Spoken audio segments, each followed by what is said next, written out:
Hello, and welcome to our workshop on lower school IT and computing platforms and curriculum.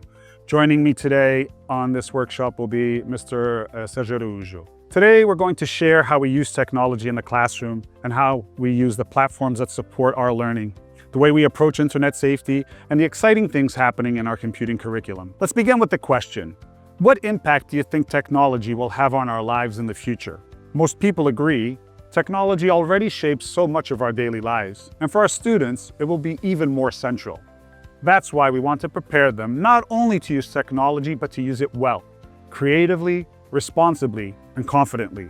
At the same time, balance is key. Technology is a powerful tool for collaboration, problem solving, and innovation, but pencil and paper learning still matters.